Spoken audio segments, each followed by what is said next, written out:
The ancient Mediterranean world had a condiment they used like Americans use ketchup. It was called garum.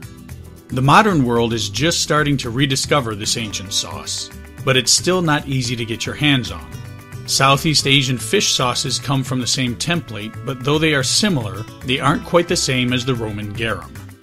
There is a product called colatura di alici di cetara, which you can get from Italy.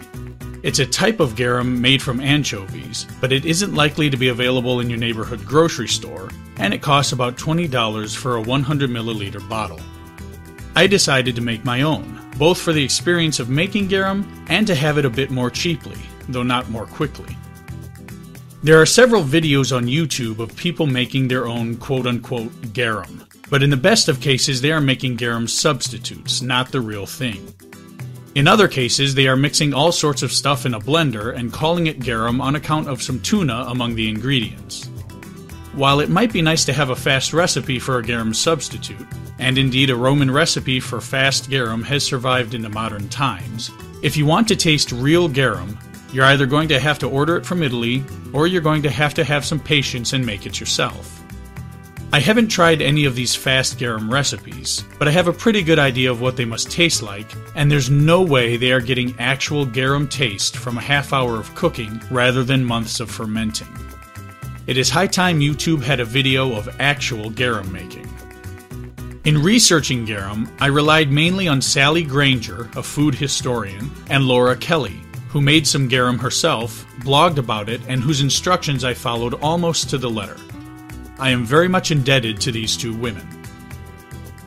In talking about garum, we have to remember that we are talking about a product and a word that were spread out over a large geographic area and lasted for many centuries until the fall of the Roman Empire.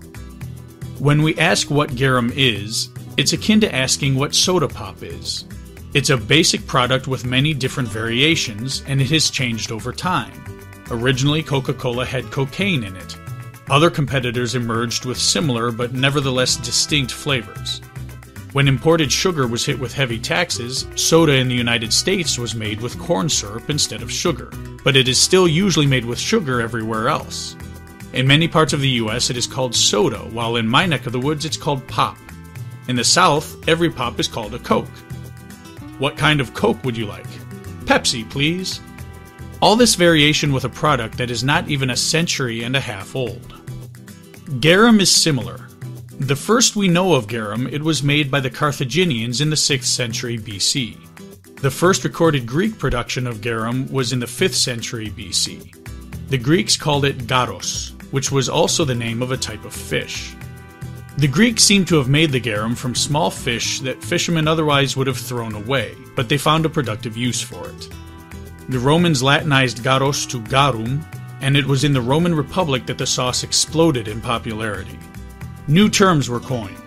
What before was called garum was later called liquamen, while garum was reserved for higher quality products, especially the garum sociorum from Hispania.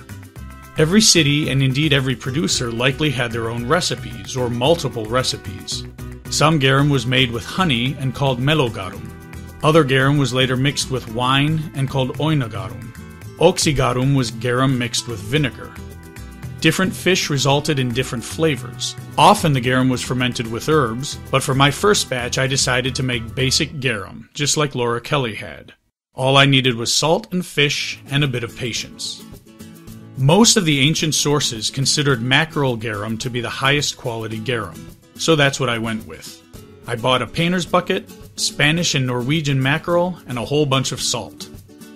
I put an inch or so of salt on the bottom of the painter's bucket, then I chopped up my fish and put down a layer on top of the salt. Another layer of salt went on top of the fish, and thusly alternating layers I nearly filled the 5-gallon bucket. Then I sealed it and set it out in the summer sun for a while. If all goes well, the salt prevents the fish from rotting. There are some around the internet calling garum rotted fish sauce. But if the fish rots, you've lost the batch. The fish's own digestive juices actually digest the fish over a long period of time. The first thing to happen is the salt draws liquid out of the fish, liquid of a yellowish color. The color of the liquid gets more amber over the next few weeks, until finally, 29 days in, I felt it was time to start stirring the concoction. This I did every week for the next month and every couple weeks for both months thereafter. Over time, the fish broke down and the contents of the bucket became mushier and easier to stir. After 4 months, I decided to harvest my garum.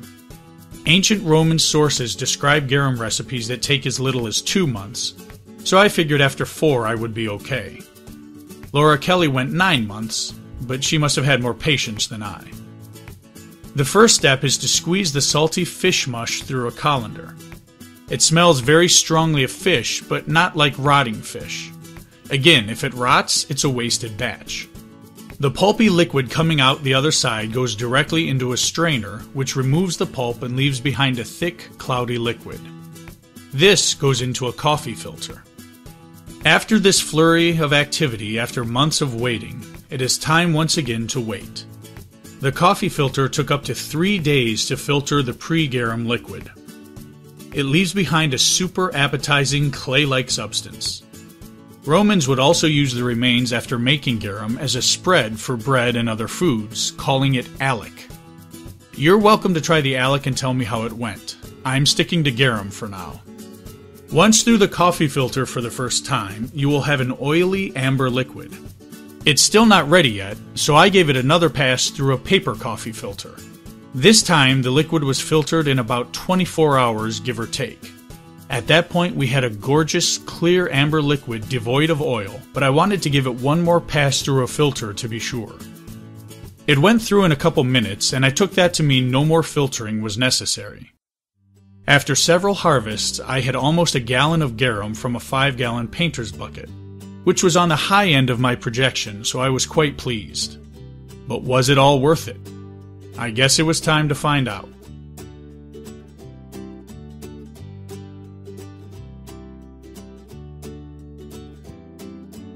Garum is delicious.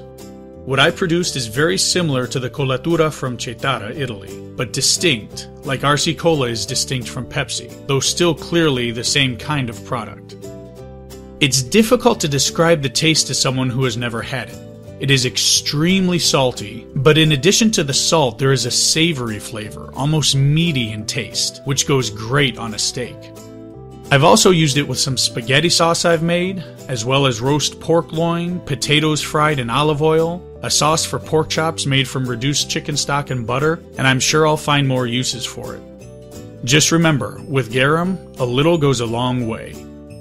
I hope you found the video interesting. At the very least, there is now a true garum making video on YouTube for those who won't settle for quick imitations. Next time I'm going to make 2 batches, one of the honey garum, the mellow garum, and one with oregano and rosemary. If you make any of your own, be sure to let me know how it turned out.